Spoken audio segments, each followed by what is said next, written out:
आणि let's face it, कुठल्याही सोसायटीमध्ये 100% मेजॉरिटी अजूनपर्यंत कधी मिळालेली नाही, तसंही कधी होत नाही. म्हणजे आपली जर कोऑपरेटिव्ह हाऊसिंग सोसायटी जरी आपण म्हणालो तरी ती नॉन कोऑपरेटिव्ह हाऊसिंग सोसायटी असते जनरली. लोक एकमेकांची बाजूबाजूंची पटत.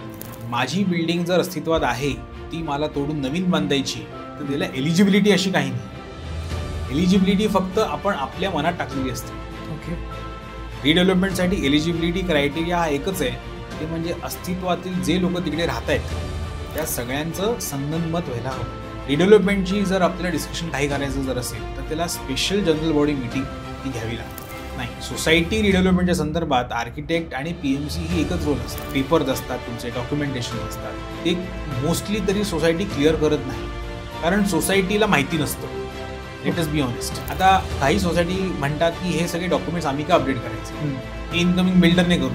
आता बिल्डर जेव्हा तुमच्या सोसायटीमध्ये एंटर होतो तर सोसायटीमध्ये एंटर चॅरिटीसाठी होतं. समजा 10 बिल्डर लोकांनी टेंडर भरलं तर त्या 10 बिल्डर लोक जे असतात ना हे कधीही ऑफर स्वतःच्या भाषेत देतात. सो आता जेव्हा रिडेव्हलपमेंट होतं तेव्हा सगळ्या मेंबर्स म्हणजे 100% मेंबर्सची मेजॉरिटी किंवा त्यांचं संगनमत हे जरुरीच. रिडेव्हलपमेंट हा टॉपिक जेव्हा येतो तेव्हा बिल्डर हा सर्वात मोठा बदनाम कॅरेक्टर आहे त्यातला. तसं बघायला लोक किंवा सोसायटी बिल्डर ठरवताना काय चुका करतात. इन शॉर्ट जे मी सगळ्या सोसायट्यांना सांगतो, आपण आपल्या ताटात बघा, दुसऱ्याच्या ताटात किती पडलं हे बघू नका. करेक्ट. नाहीतर कोणालाच जेवता येणार.